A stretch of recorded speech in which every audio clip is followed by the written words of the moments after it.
भारत की आज़ादी की कहानी सिर्फ कुछ तारीखों या नामों की कहानी नहीं है। ये कहानी है उन चिंगारियों की जिनसे बड़े बड़े आंदोलन भड़के, उन फैसलों की जिन्होंने देश को बांटा भी और जोड़ा भी, और हाँ, उन लोगों की कहानी जिन्होंने इतिहास का रुख ही मोड़ दिया। तो आज हम उन्हीं अहम पड़ावों को समझने की कोशिश करेंगे जिनसे मिलकर आज का भारत बना है। चलिए शुरू करते हैं। तो इस पूरे सफर को समझने के लिए हम इसे 3 बड़े हिस्सों में देखेंगे। पहला पड़ाव है 1905, जब बांटो और राज करो की नीति ने आंदोलन की पहली चिंगारी भड़काई। फिर आता है 1920s का दशक, जब ये चिंगारी एक पूरे देश के जन आंदोलन में तब्दील हो गई। और आखिर में 1947, जब देश ने आज़ादी तो हासिल की, लेकिन एक बड़ी कीमत पर। चलिए देखते हैं कि ये सब हुआ कैसे। हमारी कहानी की शुरुआत होती है 20वीं सदी के बिल्कुल शुरू में। ये वो दौर था जब ब्रिटिश सरकार ने कुछ ऐसे कदम उठाए जिनसे अनजाने में ही सही उन्होंने प्रतिरोध और विभाजन दोनों के बीज बो दिए थे। इस दौर में अंग्रेजों ने सबसे पहला हमला किया विचारों पर। उन्हें ये बात समझ आ गई थी कि भारत के विश्वविद्यालय सिर्फ पढ़ाई के केंद्र नहीं रह गए हैं, बल्कि वो राष्ट्रवाद के नए गढ़ बन रहे हैं। आज़ादी की बातें यहीं से निकल रही थीं। तो इसी आवाज को दबाने के लिए 1904 में भारतीय विश्वविद्यालय अधिनियम लाया गया। इसका सीधा सा मकसद था विश्वविद्यालयों पर सरकारी शिकंजा कसना। और फिर 1905 में एक ऐसा फैसला लिया गया जिसने सब कुछ बदल कर रख दिया। लॉर्ड कर्जन ने बंगाल के विभाजन का ऐलान कर दिया। बहाना यह था कि बंगाल बहुत बड़ा प्रांत है और प्रशासन चलाने में मुश्किल हो रही है, लेकिन असल इरादा सब समझ रहे थे। ये हिंदू मुस्लिम एकता को तोड़ने और बढ़ते राष्ट्रवादी आंदोलन की कमर तोड़ने की एक सोची समझी चाल थी। लेकिन हुआ क्या? असर बिल्कुल उल्टा पड़ा। इस बंटवारे ने लोगों को तोड़ने की जगह और मजबूती से जोड़ दिया। पूरे बंगाल में जबरदस्त विरोध प्रदर्शन हुए। स्वदेशी आंदोलन की शुरुआत हुई, जिसमें विदेशी कपड़ों की होली जलाई गई और भारत में बने सामान और उद्योगों को बढ़ावा दिया गया। और सबसे खूबसूरत बात तो ये हुई कि हिंदुओं और मुसलमानों ने एक दूसरे की कलाई पर राखी बांधकर अपनी अटूट एकता का पैगाम दिया। पर बंगाल विभाजन का एक और बहुत गहरा और दूर तक जाने वाला असर हुआ। 1906 में ढाका में कुछ मुस्लिम नेताओं को यह महसूस हुआ कि इस बदलते राजनीतिक माहौल में उन्हें अपने समुदाय के हितों की रक्षा के लिए एक अलग प्लेटफॉर्म की जरूरत है। और इसी सोच के साथ ऑल इंडिया मुस्लिम लीग की नींव रखी गई। तो अब देखिए, भारत की राजनीति में दरारें और गहरी होती जा रही थी। 1907 में कांग्रेस खुद 2 हिस्सों में बंट गई, नरम दल और गरम दल। नरम दल वाले अंग्रेजों से बातचीत और सुधारों में यकीन रखते थे, जबकि गरम दल वालों का मानना था कि आज़ादी सिर्फ संघर्ष से ही मिलेगी। वहीं दूसरी तरफ मुस्लिम लीग का पूरा फोकस मुसलमानों के लिए अलग राजनीतिक अधिकार हासिल करने पर था। और फिर 1909 में अंग्रेजों ने एक ऐसा दांव चला जिसने भारत के भविष्य पर शायद सबसे गहरा असर डाला। पृथक निर्वाचक मंडल, मतलब कुछ सीटों पर सिर्फ मुस्लिम उम्मीदवार खड़े होंगे और उन्हें वोट भी सिर्फ मुस्लिम ही देंगे। ये सिर्फ एक चुनावी सुधार नहीं था, ये एक पहली बार था जब भारतीय राजनीति को आधिकारिक तौर पर, कानून के तौर पर, धर्म के आधार पर बांटा जा रहा था। लेकिन जानते हैं, इस बंटवारे के माहौल में भी एकता की एक बहुत बड़ी उम्मीद जगी।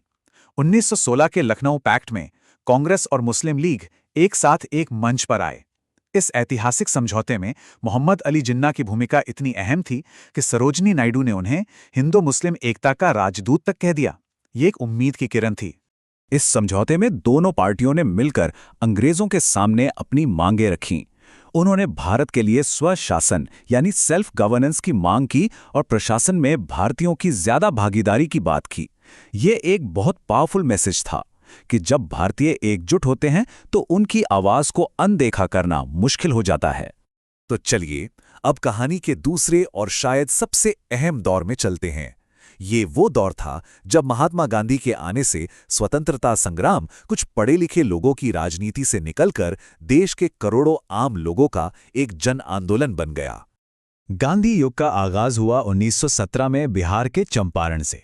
यहां उन्होंने नील की खेती करने वाले किसानों पर जो जुल्म हो रहे थे उसके खिलाफ अपना पहला सफल सत्याग्रह किया। ये भारत की राजनीति में उनके लंबे और प्रभावशाली सफर की बस एक शुरुआत थी। पहले विश्व युद्ध में लाखों भारतीय सैनिक अंग्रेजों के लिए लड़े थे, इस उम्मीद में कि उनकी वफादारी का कुछ तो इनाम मिलेगा। लेकिन इनाम की जगह मिला धोखा, रॉलेट एक्ट। ये एक काला कानून था जो ब्रिटिश सरकार को ये ताकत देता था कि वो किसी भी भारतीय को सिर्फ शक के आधार पर बिना किसी सुनवाई के 2 साल के लिए जेल में डाल सकती है। ये लोगों के भरोसे पर सीधा हमला था। इस काले कानून के खिलाफ पूरे देश में गुस्सा भड़क उठा। 13 अप्रैल 1919 बैसाखी का दिन अमृतसर के जलियांवाला बाग में एक शांतिपूर्ण सभा हो रही थी और तभी जनरल डायर के हुक्म पर निहत्थे लोगों पर गोलियां चला दी गईं। इस नरसंहार ने पूरे देश की आत्मा को झकझोर कर रख दिया और आज़ादी की लड़ाई की आग को और भड़का दिया। जलियांवाला बाग के बाद गांधी जी को समझ आ गया कि अब एक बड़े कदम की जरूरत है। 1920 में उन्होंने असहयोग आंदोलन शुरू किया। इसका सिद्धांत आप सोचिए कितना सरल और कितना शक्तिशाली था कि अगर भारतीय ही अंग्रेजी शासन को चलाने में सहयोग करना बंद कर दें तो ये पूरा ढांचा अपने आप ढह जाएगा। छात्रों ने स्कूल कॉलेज छोड़े, वकीलों ने अदालतें छोड़ी और लोगों ने सरकारी नौकरियों से इस्तीफे दिए। आंदोलन पूरे जोरों पे था, देश में एक नई ऊर्जा थी। लेकिन तभी 1922 में उत्तर प्रदेश के एक छोटे से गांव चौरी चौरा में एक घटना घटी।